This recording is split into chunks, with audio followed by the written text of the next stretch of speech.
সঠিক সময় বুঝে সম্মান থাকতে থাকতে অবসর নেওয়া উচিত মনে করেন ইমরুল কায়েস। জাতীয় দলের সাবেক এই ওপেনারের মতে 2023-এর বিশ্বকাপে দুর্দান্ত খেলেছেন, সেই মঞ্চ থেকেই ওডিআই ক্রিকেটকে গুড বাই বললে দর্শকরাও রিয়াদকে দারুণভাবে মনে রাখতেন। রিটায়ার করার সঠিক সময় কেন বুঝতে পারে না ক্রিকেটাররা? ইমরুলের ব্যাখ্যা শুনেছেন সাইফুল রূপক।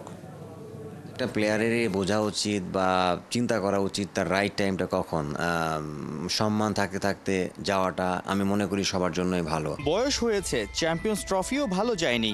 ইমরুলের কথা ধরেই বলা যায় সম্মান থাকতে থাকতে ওডিআই ক্রিকেটকে গুড বাই বললেন মুশফিকুর রহিম।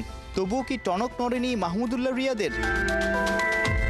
ভাইরা ভাইয়ের অবসর ইস্যুতে ফেসবুকে পোস্ট করেন সাইলেন্ট কিলার। যদিও অধিকাংশ কমেন্টই রিয়াদকে নিয়েই, অর্থাৎ কবে মুশফিকের দেখানো পথে হাঁটবেন। বিসিবির কেন্দ্রীয় চুক্তি থেকে নিজের নাম সরিয়েছেন মাহমুদুল্লাহ। তবে কি শীঘ্রই অবসরের ঘোষণাও আসছে? ক্রিকেট আঙ্গনে অনেককেই বলতে শোনা গেছে চ্যাম্পিয়ন্স ট্রফি পর্যন্তই রিয়াদ মুশফিককে টেনে আনা ঠিক হয়নি।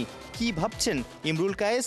আমি চাইলে আমি আরও 2 বছর 4 বছর খেলতে পারি, কিন্তু আমি পারবো, কিন্তু কিভাবে খেলতে পারবো হুইচ ইজ ভেরি ইম্পর্টেন্ট। আমার পিক টাইমের মতো পারবো কিনা, আমি পারার মতো পারবো, এটা খুব জানা উচিত। আমি রিয়াদ ভাইয়ের সাথে বিফোর ওয়ার্ল্ড কাপ আমি যখন ওর সাথে মোহামেডান টিমে ছিলাম, আমি দেখেছিলাম রিয়াদ ভাই যে কতটা ফ্রাস্ট্রেশনে ছিল ওয়ার্ল্ড কাপে যাওয়ার জন্য।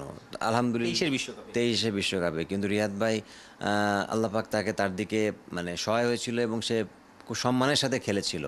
এবং আমার সাথে রিয়াদ ভাই যতটুকু ডিসকাশন হচ্ছিল, যে রিয়াদ ভাইয়েরও মনে হচ্ছিল যে আমার সাথে কথাতে যেটা আমি বুঝতে পারছিলাম যে রিয়াদ ভাই হয়তো 23-এর ওয়ার্ল্ড কাপ থেকে বিদায়টা নিয়ে নেবে। দারুণ খেলেছিল এবং আমার মনে হয় যে এটার স্মরণীয় হয়ে থাকতো মানুষের কাছে, যে মানুষও মনে করতো যে না, এটা একটা লিজেন্ডারি একটা বিদায় হচ্ছে।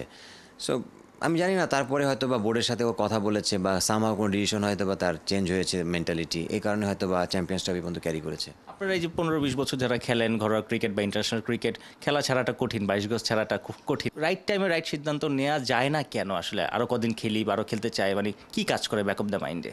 আপনি কদিন আগে ফার্স্ট ক্লাস থেকে মাঠ থেকে দারুণ বিদায় নিয়েছেন। ম্যান টু ম্যান ভ্যারি করে। আসলে আমার কাছে মনে হয়েছিল যখন আমি বিদায় নিই যে ফার্স্ট ক্লাস ক্রিকেটটা আমি আমার মতো খেলতে পারতেছি না, আগে যেভাবে খেলতাম।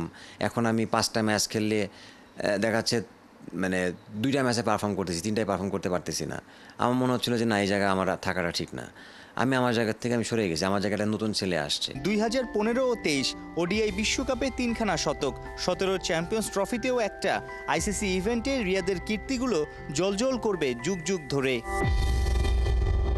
সাইফুল রূপক, 71।